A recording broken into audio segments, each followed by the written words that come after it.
Vraiment, c'est un moment solennel que nous avons vécu là.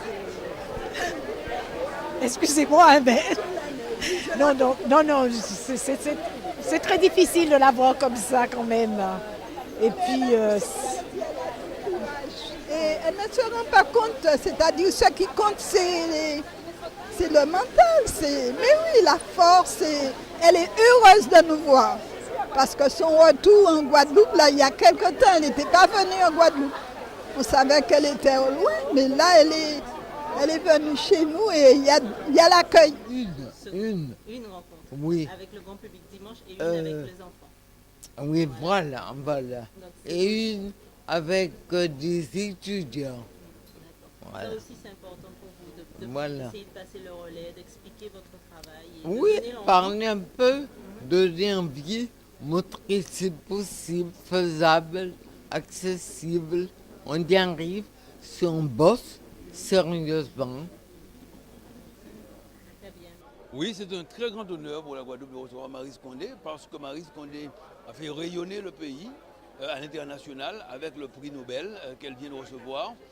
C'est la plus haute consécration au niveau de la littérature. Et donc, elle fait connaître la Guadeloupe, elle fait parler de la Guadeloupe grâce à cette reconnaissance, à ce titre. Et donc, il était important que nous soyons justement ici, aujourd'hui, nombreux à l'accueillir, de manière à lui dire et lui dire merci.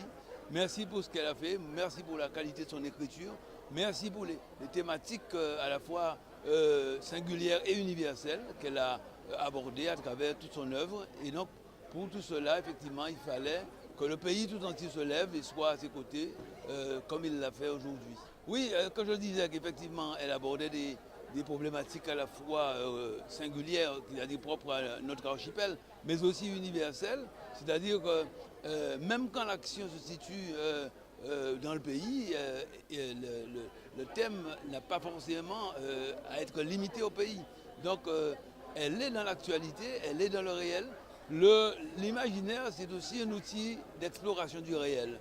Donc c'est bien qu'à travers la fiction, elle puisse aborder des problématiques contemporaines, des problématiques qui nous interpellent, des problématiques et des questionnements finalement qui font que on aime la littérature justement parce que à travers une histoire, on est appelé à se poser des questions.